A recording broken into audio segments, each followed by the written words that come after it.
Hey, welcome back to the Cloth and Clay podcast with myself, Johnny Green, and Kristy Furlow Green. You know, you've done really well calling me Kristy Furlow Green. I have. I've been intentional. He usually introduces me as Kristy Furlow still, but Yes. I did actually change my last name. It is official. It is Kristy The driver's Furlow license says Kristy Furlow Green. Yes. And I want to give a shout out to your jacket, 1980s. Is that in? Uh-huh. I feel like I want to bring my mullet back. Go with that jacket. Let's not do that. Let's not do that. Definitely not do that. So, so we've talked through just, the experience from Clay to diagnosis and then surgery and then coming home and how God showed you to pray and how both of you really just submitted to the Lord's will and wanted his glory. And so, tell us about kind of the final days, final months of Clay's life. It feels like it kind of, leveled out for a little bit, but then towards the end, you knew it was getting close. What was that time like really towards the end of Clay's life? So I think there's really three things that kind of stand out to me Okay. about that time. I wrote a blog one time and it was called Health and Sickness. Mhm. And for Clay, for so long, he really was so healthy, Yeah. even though he was dying. I think I mentioned before when we signed up with hospice care that, did we talk about this? When we signed up with hospice, that the nurse told us, y'all are the healthiest patient I've ever signed up for hospice care, And we did eventually have to do that. So really what led us, kind of the beginning of the end, was a visit back to MD Anderson where we went monthly for checkups. And we went in for a checkup and they told us that the cancer had gotten into Clay's spinal fluid, which was another kind of moment for me. I didn't even know that was possible. As much research as I had done about the illness and things that I should have expected and as many direct questions as we had asked, Clay was really good about just looking at the doctors and saying, tell me what's going to happen. Yeah. Tell me the truth. And he had asked them many times, will you tell me how I'm going to die? What is that going to look like? And so we were very well prepared for the process. But one of the things that they had told us all along the way is that if the tumor grows again, if it starts to get bigger, that another surgery would be even a possibility. And so I kind of was holding on to that a little bit. I think always in the back of my mind, like we'll go in, we'll have a scan. They'll tell us that it's growing. They'll tell us we need to do another surgery. And so we were there at MD Anderson just for a normal checkup. And I remember the moment really well because Clay and I we were kind of being silly. We were in the room together. Grace and Ben were in the waiting room. We had taken them with us on this trip. And we were just kind of cutting up, laughing. Mm-hmm. And the doctor walked in. And when she stepped into the room and we were laughing, I looked at her face and I knew she had bad news. Mm. And so it kind of felt like a shock again, but she said, y'all, I need to tell you how the cancer has progressed, and it's different than what we've talked about, but the cancer is in Clay's spinal fluid now. And unfortunately, when that happens, there's literally nothing we can do. And so she used the term palliative care, which you're very familiar with. Yeah. And I, as much as you study, you read, you hear, you talk about sickness constantly when you're in a situation like this. When she said palliative care, I was like, what is that? Mm-hmm. And so it just takes a minute, sometimes it's, even though you're in the midst of it, it still can be shocking at times. And so she sent us down to meet with the palliative care group at MD Anderson. And it was then that I realized, oh, this is hospice. This is the same thing, So we spent the day there, and I'll never forget this. I don't think I've talked about this very much, but Clay's short-term memory was significantly affected, which you know. Yes. And there's a lot of really funny stories. Towards the end of his life, he was on a pretty good dosage of steroids, and so he gained a lot of weight, which if you knew Clay or if you've seen pictures of him, Clay was always a really small guy. Very small. And it almost sometimes, like I can remember at times in our marriage where it was like, okay, you cannot weigh less than me. Like that's a problem. We're going to fix that. So he just was a smaller guy. And I do think that if this wouldn't have happened and he wouldn't have been on steroids, he probably never would have gained weight his whole life. But the steroids had a real effect on him. And so he gained like 50 pounds. And something we joked about all the time is he loved Krispy Kreme donuts. And he would crave them because steroids make you crave sugar. And so he would crave donuts and he would forget that he had eaten them. And so like people would bring us Krispy Kreme constantly because people were amazing to us during this time, which that is a big part of your testimony as well. But I remember that just this happened probably 10 times, but this one day that he was sitting in bed holding a box of Krispy Kreme and he ate like 6. And I finally said, babe, why don't you let me have that. Let me take that. And so I took it and went and put it in our bathroom where we had like a coffee bar and like a sink and stuff in our bathroom. And so I put the donuts in there. And about 2 hours later, he had been sleeping. He woke up and he walked into the bathroom. And I'll never forget. He was like, you didn't tell me we had Krispy Kreme. Like he got so excited. I'm like, Clay, you literally ate the 6 that are missing in the box like 2 hours ago. So we laughed a lot. His short-term memory was mostly very funny. But I do really remember on the way home from Houston on this trip, it shocked him. We weren't prepared for what they told us. And so it was just a little bit of a shock. And so it was almost like it was worse, the short-term memory. And so the kids were with me. Grace and Ben were with us, and me and Clay. And I was driving. And so we left the hospital, got in the car. And as soon as we got in the car, he fell asleep. And I had just told the kids what the doctors had told us. And I've mentioned this before in other episodes, but we really took an approach with our kids where we were very transparent with them about what was going on. And so I just told them, this is what the doctors said to us today. And, you know, you're telling family and calling parents and they're listening to me have all these phone calls. So we get in the car, he falls asleep. And about an hour down the road, he wakes up and he says, where are we? And I said, we're driving home from Houston. Oh, did we go to MD Anderson? I said, yeah, babe, we went to MD Anderson for a checkup. Oh, what'd they say? Oh, wow. He probably did that 12 times. Oh, my goodness. On the drive home from Houston. You had to tell him each time. And over again, I had to tell him. And the kids had to listen to me.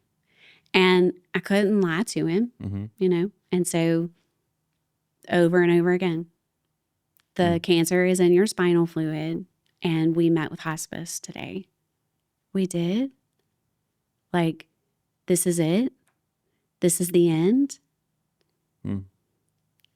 We met with hospice today. You know, like, how do you answer that question? Just there were moments of that were very intense and just heart-wrenching, you know? But I will never forget how he responded the same way every time. Every time that he heard it, it was like it's like for him, he was hearing those words for the first time. But his response every time was the same. And he just had such a peace about him and such a calm. And one of the things that he would ask me about a lot, he would say, it was like the same 3 questions every time. Have you told the kids? Yes, baby. Like Grace and Ben are in the car. The kids know. Have you told my parents? Yes, I've talked to your mom and dad. And then he would ask me, have you confirmed our life insurance policy? He asked me those 3 questions every time I repeated that story to him. Wow. And what I think is so amazing about that is God made men to be protectors and providers. Yeah. Like that is your role. And he took that role so seriously that was the 3 things he wanted to know. Do the kids know? Do my parents know? And are you going to be okay when I die? Yeah. And every time he would ask me that question and I would say, yes, baby, I've confirmed that, 2 humongous alligator tears would just roll down his cheeks. And I don't know how many times that conversation happened between us. It was a lot. For weeks. It took him a really long time to process it and to remember it. It was really until hospice started coming to the house every day that he was like, oh, okay. And he kind of settled into it. Yeah. But I had to tell him that over and over again. And I've always remembered that. It's like a husband's desire to care for his family. When after he passed away, we actually sold his business. He was a financial advisor. Yeah. And so we sold his business to a really good friend. And I told him, I said, Jason, you really should hire me to sell life insurance. And if you're watching this, you better have life insurance. Like it just made a big difference in our ability to just live during this time, you know, and it was such a relief to Clay in the process. It's not even about me or about what happened, which, the hill exists today because of that sacrifice that he made. But it was, for him, it was a relief of the responsibility of, am I leaving you in a secure place? Are you going to be okay when I'm gone? Yeah. It just meant a lot to him. And so it's just a sweet memory for me, but also kind of gut wrenching, just having to tell him over and over again, which I know you remember just him experiencing that memory loss. That at times it was funny, It was. Yeah. But it was also heart-wrenching. Do you remember the day he and I came to you and Roxanne's house? That was the last time we were all together. It was. All four of us. All four of us. We had been on a road trip for about 2 weeks in the summertime, and we came home and came to see y'all. Mm-hmm. And we were sitting in John and Roxanne's bedroom, and Roxanne was in a hospital bed, and you had a little twin-size bed beside her hospital bed. Mm-hmm. And so Clay and I were sitting on the twin-size bed, your bed. Yep. Roxanne was laying in her bed, and you were sitting next to her. Yeah. And we were telling stories and laughing, which one of my favorite memories about Roxanne is how much she laughed in her sickness. She had ALS. She could not move one part of her body except her eyes. But she had great joy. She had tremendous joy. Mm-hmm. And so we were telling stories and laughing. And Clay could remember all the old stories. Yeah. So if it happened 20 years ago, he knew it like it was yesterday. Yeah. Yeah. So we were telling stories and laughing, and probably every 30 minutes or so, Clay I just remember his head was laying in my lap. So he must have been laying in the bed, and I must have been sitting there. His head was in my lap. And about every 30 minutes, he would look up at me and go, "Baby, where are we?" Mm-hmm. Like, we're in John and Roxanne's bedroom, Clay. And then he would look at y'all and go, oh yeah. Yeah. I think he was doing that because we had been on a road trip for so long, and like we had been staying somewhere different every night. Places. And so he felt confused. Like, are we in a hotel room? Where are we? And so it was hard to watch sometimes when he was so confused. And I remember him that day saying to all of us how interesting it was to consider that he was in a perfectly healthy body, but his mind was messed up. Yeah. And Roxanne had a perfectly clear mind, but her body was not functioning. Yeah. It was like the opposite illness, really. Mm-hmm. And so just, a scene that you would never think you would live through. Yeah, that was a great memory. That was a fun day. Yeah. And that was really the last day that we were together. So what were the last couple months, days, whatever, at home with Clay? So he had been such a great patient. And I mentioned before in an episode about how I felt like I watched the gifts of the Spirit work through his life, which I think is so encouraging. But towards the end, his mind just really started to become clouded, and he became a little more agitated. He had a really significant seizure at some point that was a really big episode for me. I really thought he was going to die in front of me. It was very traumatic. He was in our water closet, meaning in the area where the toilet is, in a very small space. And he fell to the floor and had a seizure, and I couldn't open the door and get to him because he was seizing and his legs were hitting the door. And so I couldn't get to him. It was just hard. It was just one of those things that was just difficult for us or for me. He didn't remember any of it. And so that made it actually more difficult for me because he didn't understand why I was affected the way that I was. But he just was so sweet the whole time. But the last few weeks of his life were very, very hard. Yeah. His mind became increasingly unclear. He slept a lot. And when he was awake, he was on seizure medication, which made him agitated. And the doctors told me it would. And so there were a few times that were just hard. I was taking care of him mostly by myself. The kids were there and they helped me a lot. And as hard as I tried to keep them from certain things, there were just times that I needed them I just needed help. And so he was in the bed. He couldn't get up a lot. And there was this one night that he was just really agitated. He was being really difficult. And so I called Sam. He was downstairs. And Sam at the time was probably 17. And I called him. I said, babe, I just need some help. Will you come up here and help me for a minute? And I was trying to get Clay to take his medication. And he wouldn't do it. And we were kind of getting to that point where I knew like I'm probably going to have to start giving him shots if he doesn't work with me. And so I just needed him to swallow some pills, and he just wouldn't. And he was a little mean to me, like in a way that he very, very rarely happened. He just was so sweet to me all the time. And so I just needed help. And Sam came in the room, and I was like, Sam, please just know, like, he's not in his right mind right now, you know, because I really didn't want my kids to see him like that. But then also it's just part of it, you know. And so Sam comes in, and he's trying to help me. And Sam got a little worked up. You know, I could tell he was kind of anxious. Like he kept saying, Mom, just call the nurse, just call hospice, just call. Well, you can't just call hospice in the middle of the night to come give you medicine. And so I just kept saying, like, it's going to be okay. He's going to be okay in a minute. And Sam, Mom, I just think we need to call. And he just wouldn't. Like, every time I would put the medicine close to him, he'd push it away from him. So I said, Sam, listen to me. Before we call hospice and ask the nurse to come, do this for me real quick. I said, go turn the music on. And so Clay loves Selah, the group Selah. We listen to that on repeat. So I said, go turn on my Pandora on my computer was in the room. And so I said, go turn that on and turn it up. And I said, we're just going to pray for a minute. We're just going to pray. And so he turned the worship music on. Clay's laying in the bed. His eyes are closed. And I just started praying. And this is what I prayed. God, your word tells us that you have given us the mind of Christ. And so right now, Clay's physical mind is unclear. He's agitated. And I know you see us. And I know, and I believe your word. And your word says that he has the mind of Christ. And so I'm asking you, God, I'm pleading with you, God. I need your help right now. And I need you to cause the mind of Christ in him to be active right now and to let him think with that mind because I need him to do this. And I was trying to give him his seizure medication. And so it was important. It was like, he's got to have it.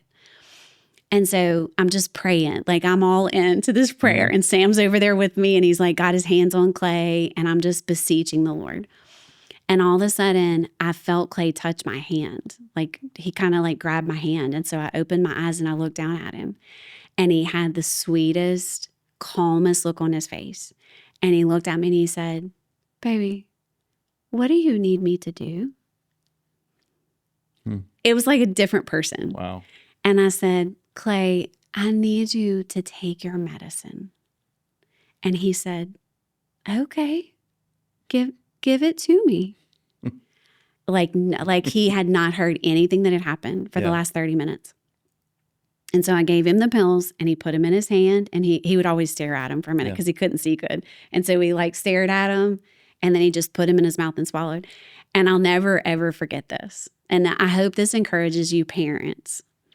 But when I looked up at Sam, because Sam was sitting across from me in the bed with Clay, and I was like on the ground, and I looked up and Sam was like this. I mean, his expression was like, you could just see it all over his face. Like, I should take my shoes off. You know, he probably didn't have shoes on. But it's like, it was so obviously God. Yeah. And it was such an illustration of the power of God that is in us and just God's ability to hear our prayers. It was like, God, I need you right now. I'm beseeching you to help me because I literally have nothing else but you right now. I have no other option. There's nothing I can do. Yeah. You have to help me. And he just did. It was like Clay came out of a trance. Wow. I've told that story in front of Sam a few times. Yeah. And when I tell it in front of him, he was like, yep. Yep. Like he remembers it so well. And so I say that one to remind us we have the mind of Christ. Yeah. And that I think that that's an effective prayer. When there's situations like this, God, your mind is in me. Help me to think like you think, to do what you want me to do. And then also for you who are watching your kids struggle through things is to know our suffering is an opportunity for God to prove himself to us, that he is who he says he is. And so today, Sam has a greater understanding of what it means to pray, to have the mind of Christ, because he experienced that moment with me. Yeah. when I think about that story, I'm so glad he was there. Mm-hmm. You know, I wanted to shield him from seeing those things, Yeah. but I'm so glad he saw that. Yeah. I just think it's so good. Yeah. That's great.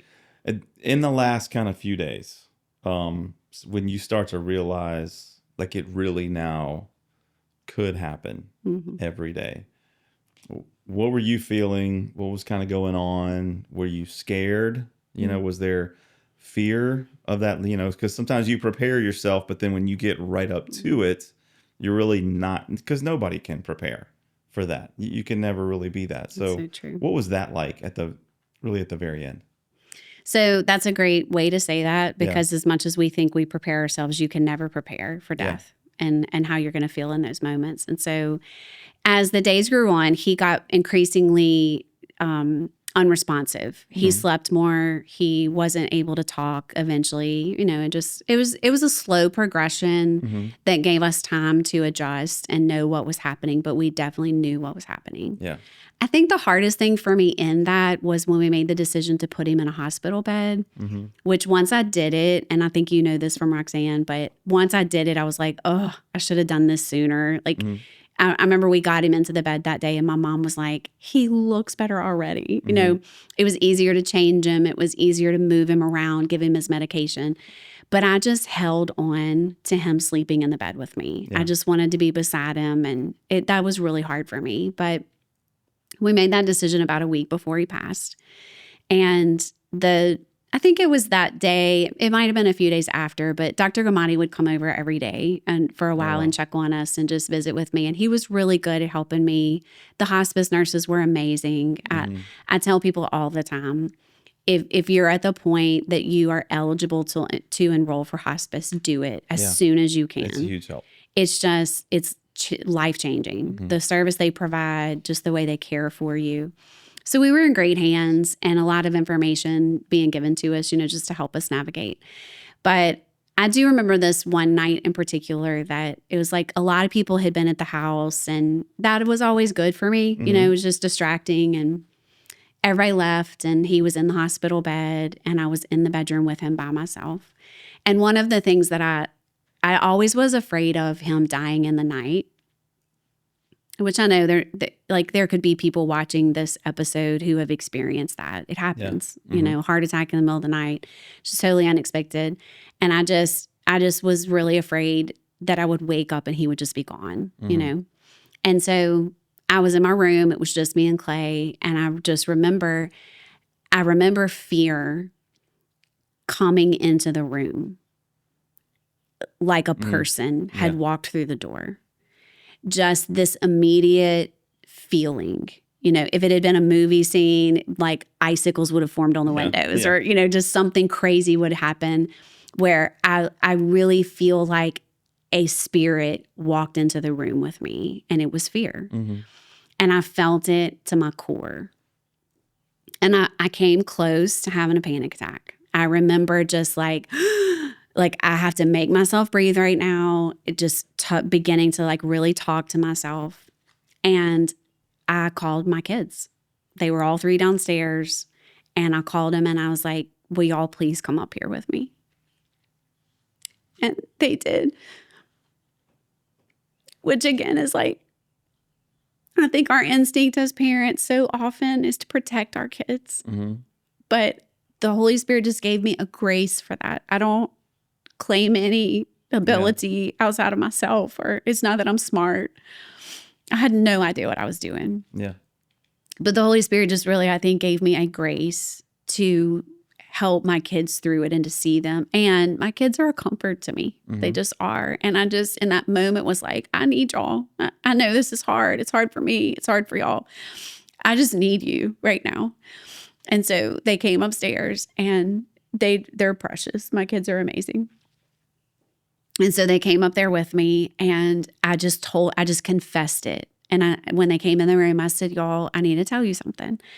I really haven't battled fear very much in this process. I've had peace the whole time. But right now, I'm afraid. And I'm afraid he's going to die tonight and I'm going to be here by myself with him. I'm afraid.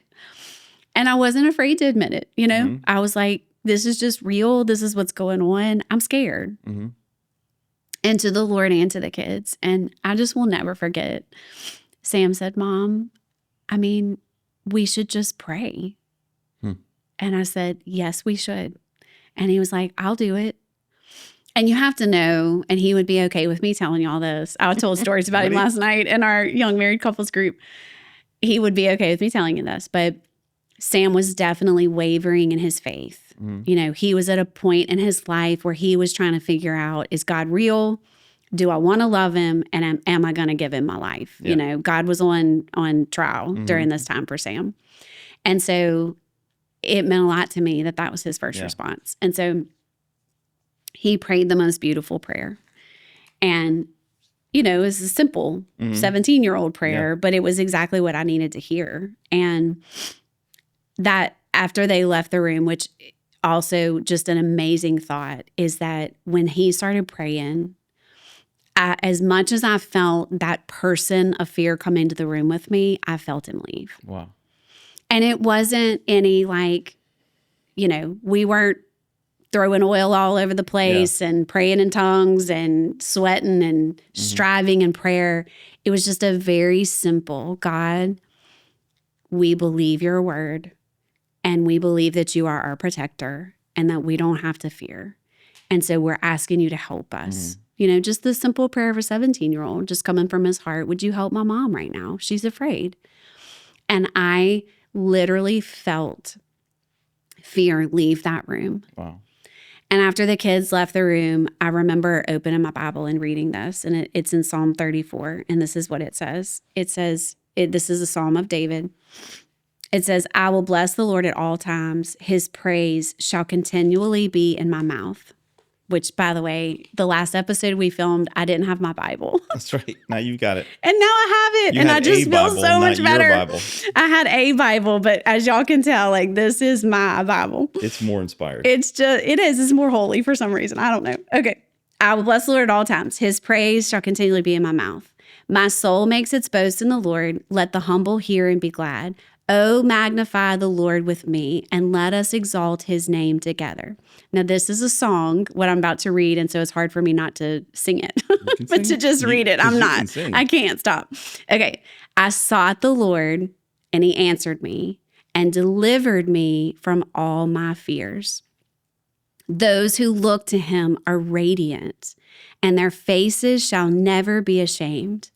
This poor man cried, and the Lord heard him and saved him out of all of his troubles. The angel of the Lord encamps around those who fear him and delivers them.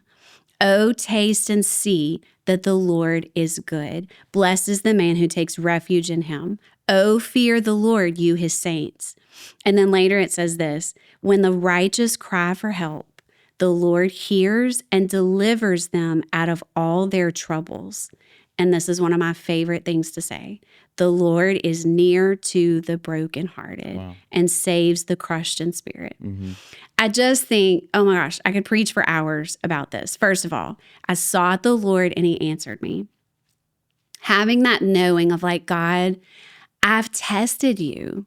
You know, and I think about this with my children that were in the room with me that night. Like, we have tested God. And this word is true, that I called to you and you responded. Yeah. And it says you delivered me from all my fears. And I can tell you this is true with all my heart. I firmly believe that night, God set me free from all my fears. Not just the fear of Clay dying, not just fear of being alone in the house. You know, that was something I always thought about when he was sick. Like, I'm going to have to live in this big house by myself. I'm not going to have a protector anymore. My kids are going to be here. Like, I'm going to have to do everything. What if the doors aren't locked at night? What if I can't, you know, what if I forget to do something? What if somebody comes in here and gets me? You know, it's very natural for women to think that way. The Lord delivered me that night from all my fears. Wow. And I can honestly say for 5 years that I lived alone in that house, my kids were there, but I was single and spent many a night by myself. I was never afraid. It doesn't mean there wasn't temptation at times for it, but God taught me that night that he can deliver me from all my fears. And it good. is something that I have freedom from fear. Mm-hmm. And yes, you live with me now, and yes, you could beat anybody up, but I still feel that way. Like, Yeah. I'm not afraid. I'm not afraid of the future. I'm not afraid of circumstances. I'm not afraid that somebody's going to get me and hurt me. I'm not afraid to be alone at night. Now, I'm not going out and being stupid and Yeah. just tempting the enemy to come against my life, but I just have this peace and this calm over my life that is like, God has delivered me. Mm-hmm. And it says here, he saves them out of all of their troubles. The angel of the Lord encamps around those who fear him and delivers them. Oh, taste and see that the Lord is good. I love to think about this thought. We have to experience these things to really know them. That's true. Knowledge, that the Bible talks about knowledge, is an experiential knowledge. So he's saying, it's just amazing. He's saying, come trust in me, bring me your fears. And as you are afraid and you bring it to me and I help you because I'm near to the brokenhearted, then you can taste and see that I am good. Mm-hmm. And so I think that's so wonderful because it gives such purpose to the difficult things we experience in life. Yeah. Because what you're going through right now may not be fear. You know, you might be fighting depression, or you might be fighting just anxiety, which is fear. But whatever it is that you're dealing with, that God is allowing in your life and bringing you through, this is such a great example of how he's telling you, taste and see that I'm good. And so as you experience those things and he gives you victory and he helps you to overcome those things in your life, you at the end get to say, oh, God, you really are who you say you are. Your word really is true. Yeah. And I am tasting and I am seeing that you are good. No matter my circumstance, no matter what's happening in my life, you are good, and you have saved me out of all of my troubles. That's good. Isn't that good? That is awesome. It's great how you turn to God's word. I think that's a great lesson. You know, you can't sometimes stop fear from coming in the door. You can't stop tragedy from coming in the door. What you can do is you can turn to others, you can turn to prayer, and you can turn to scripture. Yeah. And that's really what he tells us to do every single time. Yeah. And then when we do that, then God shows up. And we know when God shows up, nothing else can be in the room. That's really good. So talk about the last few days of Clay's life. I know you called me the day he passed. I did. And so I got to go see him, and couldn't talk to him. I was there that morning. And so talk about the last couple days of Clay's life. So the hospice nurse came in that morning and went to take his blood pressure, and she couldn't get a blood pressure. And so she was able to really tell me that it would most likely be that day. And so that was a sweet thing that the Lord did, just because a lot of family wanted to be there, and just, our friends wanted to be close to us. We were just having dinner with Pastor Lee and Carla the other night, and Pastor Lee was reminding me and telling you the story that they were actually away on a family vacation. And they had just set up their tent and sat down on the beach. This will show you how much he loved us. He did. And he said, I just heard God say, go home right now. And they drove back from Orange Beach and to be with us when he passed. And so the day was long. I remember being with the kids, and I remember at one point Grace went downstairs and got in her bed, and I went down there to check on her. She was like, Mom, I just feel like we're sitting around waiting for him to die. And I said, baby, we are. You feel that way because that is what we're doing. Yeah. And it's hard, but there's also beautiful moments in it. Everybody was there. All of our close family that would have wanted to be with us that day made it. Pastor Lee and Carla made it home before he passed away. It was a beautiful day. We worshiped a lot. We prayed. We told stories, laughed. He couldn't communicate with us at all, but we just talked about him a lot. And I think in his hearing to where he could understand what was going on, I pray that he could. And at about probably 6:30 in the evening, I just really felt like my kids needed a minute with him by themselves. And so I remember telling my sister, because I didn't want to ask people to leave the room. Yeah. And so I told Summer, I said, I just feel like I want to be alone with them with the kids. And she was like, absolutely. And she, in a minute, had everybody out of that room. Y'all, come on, let's go. And so we sat there by ourselves, just the five of us. And it just was a sweet time. You know, I felt like I had the opportunity to just give the kids an opportunity to ask me anything that they hadn't asked before, or say anything that they felt like they wanted to say to him. You know, we had really taken advantage of the fact that he was dying. And so there wasn't a lot that needed to be said. Those moments had already happened. And Clay was great about that. He was really great. I remember saying one time that he fully believed that God could heal him, but he realized that if he didn't, he needed to take care of some things. You know, like, these are conversations I want to have. And he lived like he was dying, but always believed that God could heal him. It was very marvelous. But it was just a sweet time where the five of us could sit there, and I just was able to really minister to the kids and talk to them and just let them have a minute, you know. I remember I took his wedding ring off of his hand during that time.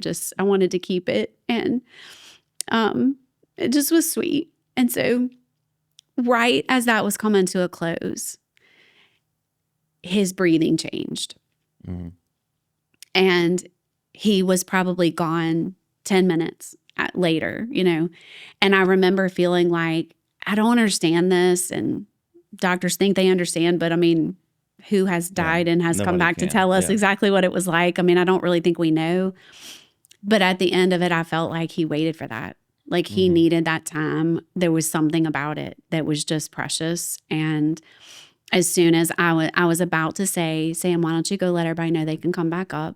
And as soon as I said that, his breathing changed. And I knew, I had heard it before. You know, I was there when a few of my grandparents had passed away, and I had heard the death rattle. And so I knew. I remember looking at Grace. She was right across from me. And I said, this is it. This is the end. And so everyone came back into the room. And I have a big aversity to people not silencing their cell phones. I'm sure you know this about me, like in settings or people silence them, but they vibrate, or I can't stand it when a cell phone rings in church, you know, I'm really just particular about it. And so, of all people, but as he was passing and his breathing was more agitated, we were singing, like it was a beautiful moment. Everybody in the room was singing, and we were just worshiping the Lord and praying. And at some point, I laid my head on his chest, and I heard one heartbeat, and I didn't hear another one. It was like I literally listened to his last heartbeat. And I've never felt closer to the Lord. You know, it's like I really felt like heaven opened up, and like Jesus stepped into the room to get him and to take him home, which is such a sweet thought, because the word says to be absent from the body is to be present with the Lord. And I'll never forget how spiritual that moment felt, of just God is near. Like, he is here. He is in this room with us, y'all. It was very holy.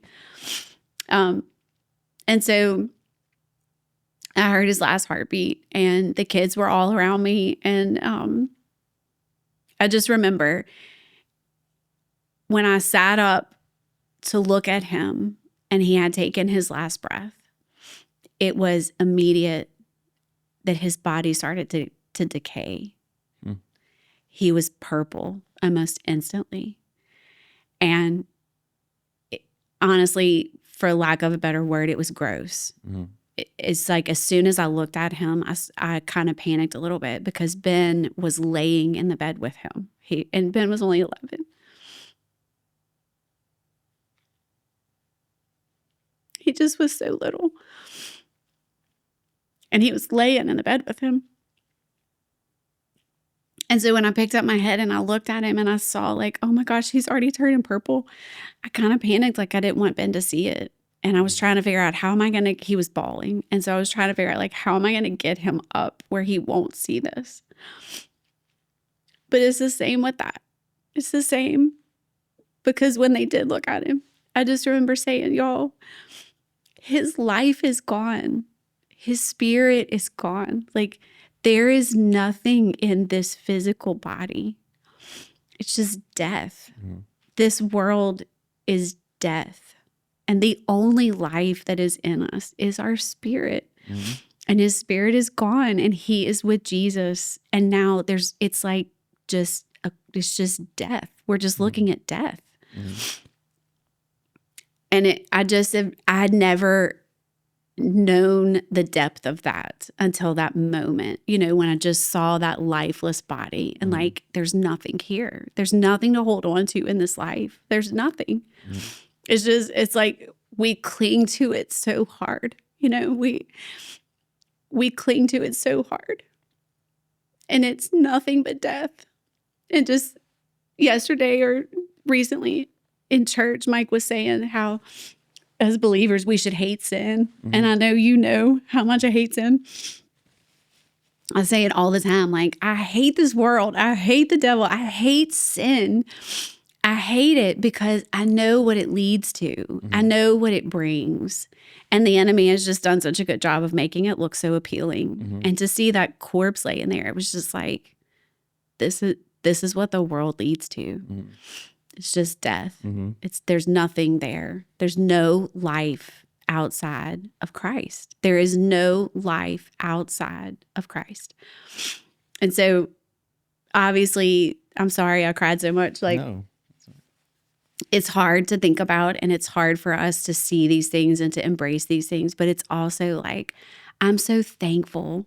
I'm so thankful that I saw that. I'm so thankful that I believe in heaven and I believe the Bible says we don't grieve like the world grieves because we grieve with hope.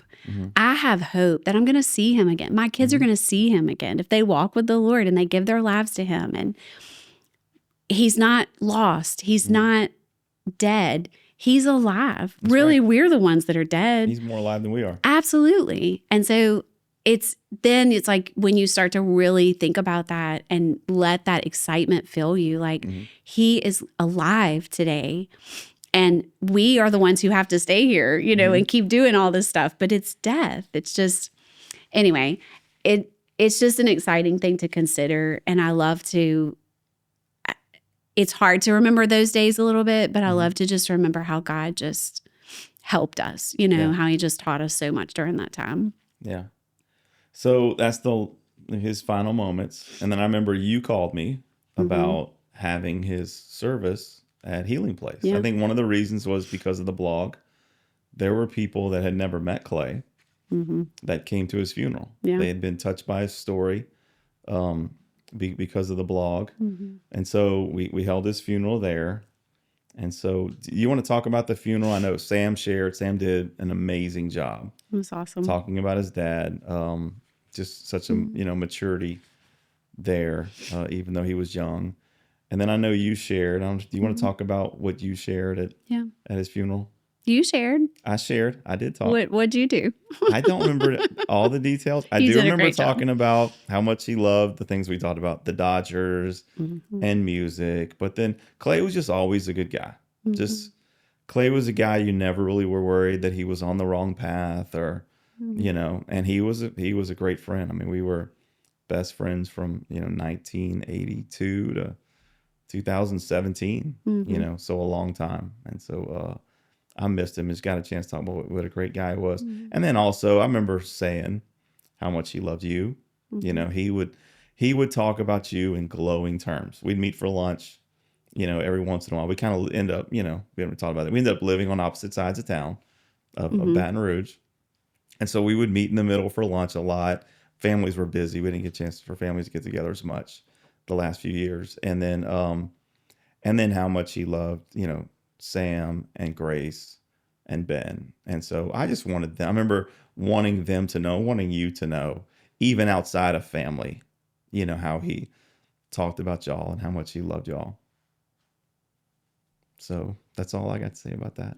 Sweet. But it's sweet. It's and we'll talk about this later, and hopefully when we film our next episode, I won't still be crying. But it is just amazing to consider how God knew. He just knew exactly what he had planned and the purpose in all of it, and just where our lives are now. So I want to close with this. On the day that Clay died, he died on September 12th. And one of my favorite devotionals to read while he was ill is Springs in the Valley. And this was Letty Coleman compiled these books. There's actually 2 of them. And so on the day that he passed, on September 12th, I opened this to read it, and it's the story of the rich young ruler. Mm-hmm. And it's the story from Mark 10, and we probably all know it, but basically the rich young ruler comes to Jesus and he says, "Good teacher," which we know what Jesus responded to him with was, "Why do you even call me good?" Mm-hmm. So you already know something about me that other people don't even realize. And so why do you call me good? Only God is good. And he basically responds and says, "You're God. You know, I believe that you are who you say you are." And he says, "How do I follow you?" And Jesus says, "Well, in your case," and I don't think this story is about money. I really don't. Mm-hmm. I think that Jesus could see right into his soul, and he knew the thing that this man cared about the most. And he said, "You have to give me the thing you care about the most. So go sell all your possessions and give your money to the poor, and then leave that life behind and come and follow me." And just consider, like, that man had the opportunity to be a disciple. Mm-hmm. Revelations says that the city of God, you know, heaven, where we're going to live, the New Jerusalem, that the foundation of the city has 12 layers of the foundation, and the apostles' names are written in it. Mm-hmm. He could possibly have been one of those people whose name is engraved in the foundation of the New Jerusalem. Mm-hmm. Like, that is crazy. And of course, he didn't know that at the moment, but he knew that it was God. And the one thing that Jesus said, "You love your money more than you love me. Mm-hmm. And so get rid of that thing that you love so much and come and follow me."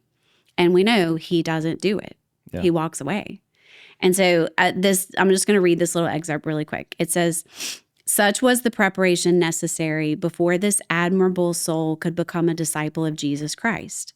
The use of the language of Dr. Donald Davidson, in quotes, it says, "Strip yourself of every possession, cut away every affection, disengage yourself from all things, be as if you were a naked soul alone in the world, be a mere man merely, and then be God's. Sell all that you have and follow me. Reduce yourself down, if I may say so, till nothing remains but your consciousness of yourself, and then cast the self-consciousness at the feet of God in Christ. The only way to Jesus is alone. The only way to Jesus is alone.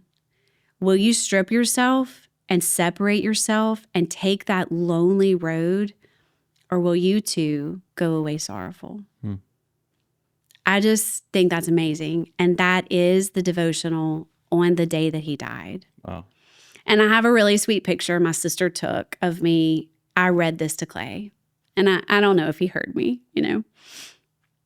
And it was just hours before he took his last breath. But I just have the sweetest picture of me leaning over him, holding this book and reading it to him. And I remember telling him, "Clay, the man in the Bible, he turned away, and it says he went away sorrowful." But I just remember telling him, your story is the opposite. You're the one who said yes. You're the rich young ruler, because, you know, in every way, Clay was rich. He had a great life. He had family and friends and a great job and a career, and he loved his life. And so he had so much to lay down for the Lord. But as soon as Jesus looked at him and said, "Sell everything you have and follow me into this place that is unknown. It's a place you don't really want to go. And I know you don't want to lay everything down and sell all your possessions, but that's what you have to do to come with me." Mm-hmm. And Clay immediately said, "I will. There's nothing I won't give up to follow you, Jesus. There's nothing I won't lay down and surrender for the cause of Christ." And he did it. Mm-hmm. And he did it so beautifully. And it just was an amazing testimony to watch.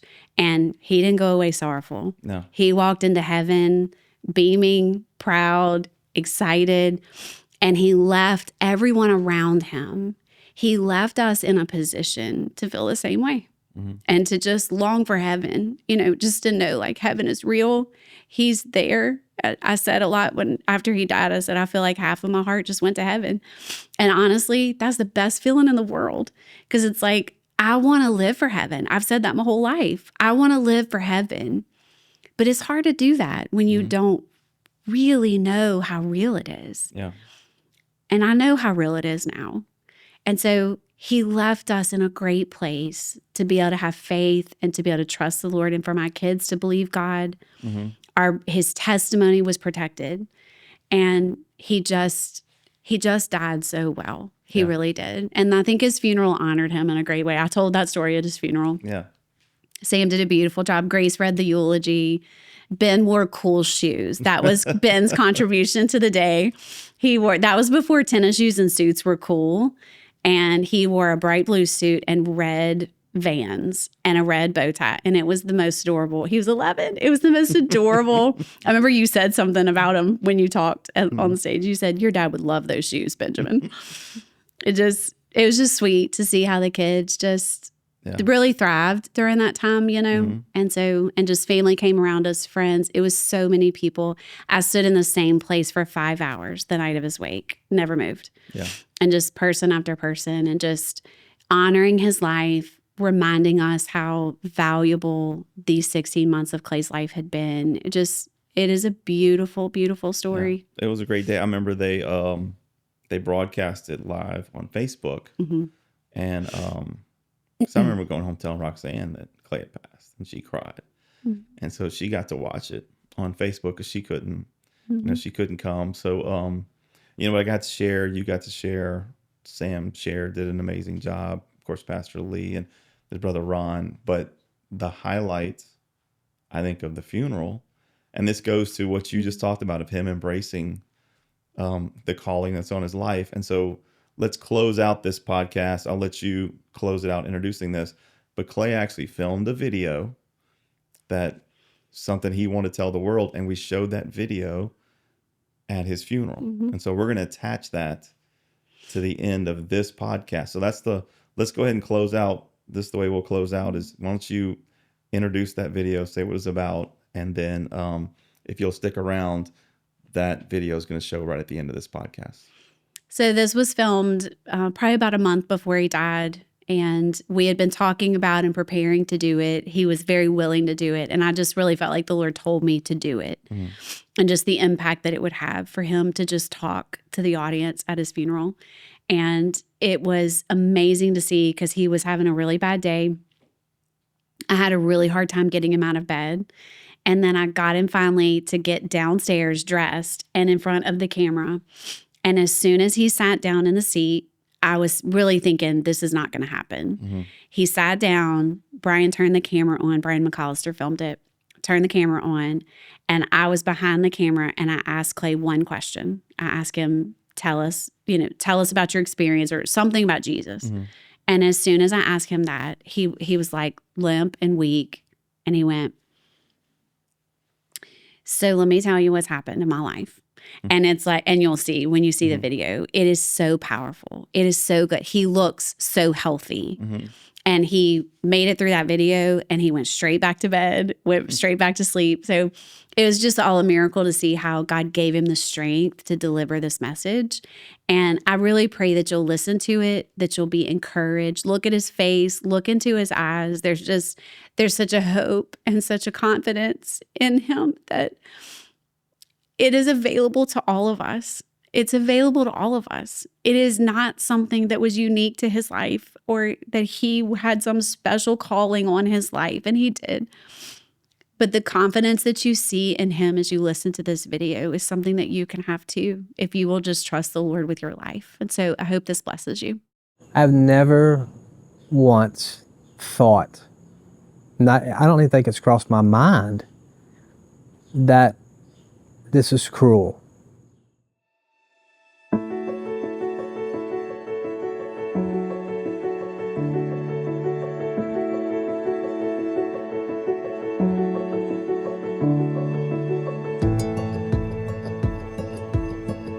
God is He saved me. He has delivered me from hell. He's delivered me from living a crazy life. And even in this sickness, He is delivering me and will deliver me through healing.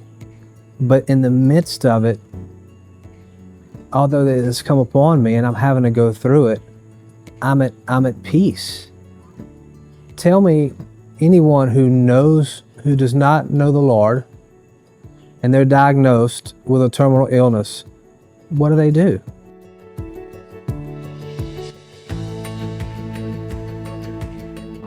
I'm going to die.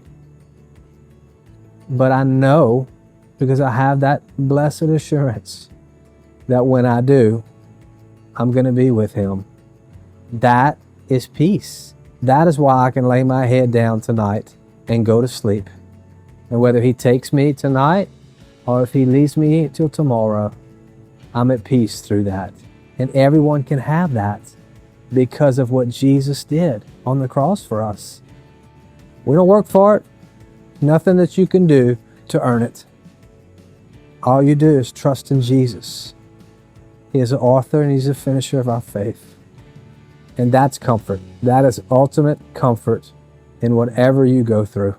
And that's what I want to get across to people or tell people, that it's real to me and it can be real to everyone, because His salvation is for everyone who comes to Him and believes in Him.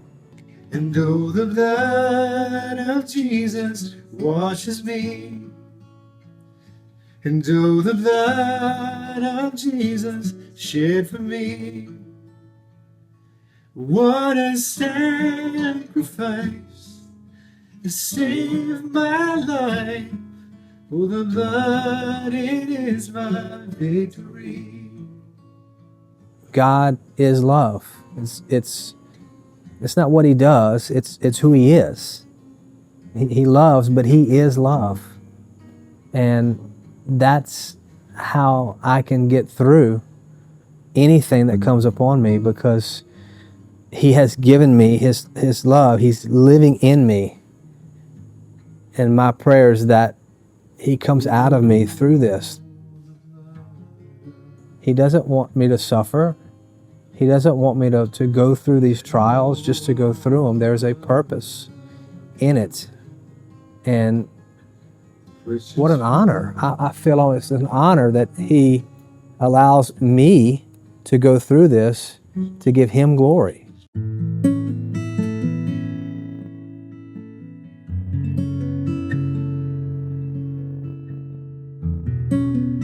When I got diagnosed, that's the first thing I thought about. I literally thought, yeah, this is bad. This is cancer. I'm going to get sick from this. I might lose my life from this. But Jesus, the thought of Him overwhelmed that. This world has nothing for me. As much as I love my family, and I do, I've been so blessed by a wonderful wife, great kids, just a great family atmosphere, just friends. But it's Jesus. And my family can't give me peace. As much as I love them, they can't give me peace. My church can't give me peace. As much as I love them, they can't give me peace. Jesus Christ is peace. It's not what He does or what He gives, it's who He is. It's what He is. He is peace. And the world doesn't understand it. And the Bible says that. It passes understanding. How can you have peace when you're about to die and leave everybody that you love and leave this world? What are you going to do? Well, I have peace because He has given that to me through His Son, through His blood. And the wonderful thing about all that is anybody can have that. It's a free gift. There's nothing to fear here because of what lies ahead for us. It's the hope of salvation. And Jesus is the hope of salvation. So at times, things can get heavy. This was a pretty heavy moment in my life. I remember just hitting the floor on my knees. But He carries that. He carries those heavy burdens that we have. but I've never been through anything like this. I mean, what have I gone through to where he's had to really carry a big burden? But now they're telling me, you're not gonna make it much longer, Mr. Furlow. You know, this is it. This is serious. It's a brain tumor, it's gonna take your life. And what do you do at that point? I remembered, oh yeah, he's gonna carry it for me. He's gonna carry the burden. And that came to my mind at that point, that moment when I was 4 or 5 years old. I gave my life to him. He's not gonna leave me, he's not gonna forsake me. He never has. My entire life, he never has. I've left him and I have forsaken him, but he does not us, and he's worthy. So I just give my life to him, and whatever he wants to do with it, whatever glory he wants to get out of it, because he's worth it. He's worth it. You video? Yeah? Can you smile at me?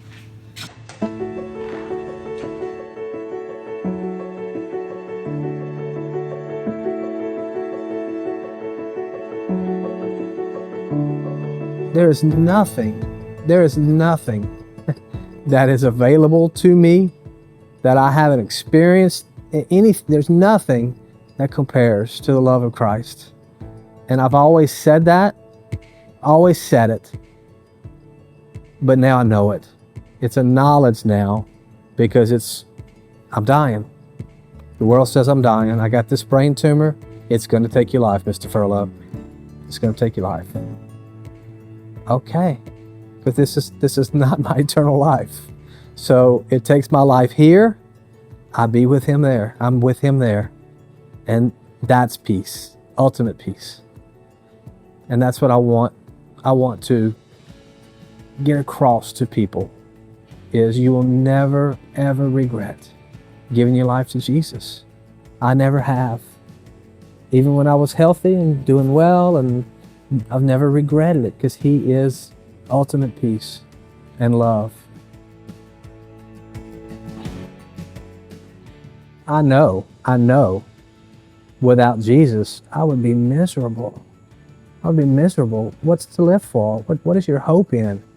If it's not in Jesus, what are you doing with your life? With him is everything. My life here on earth is going to end in eternity with him. That's the hope of glory. That's Jesus. And that's what I want people to know through this.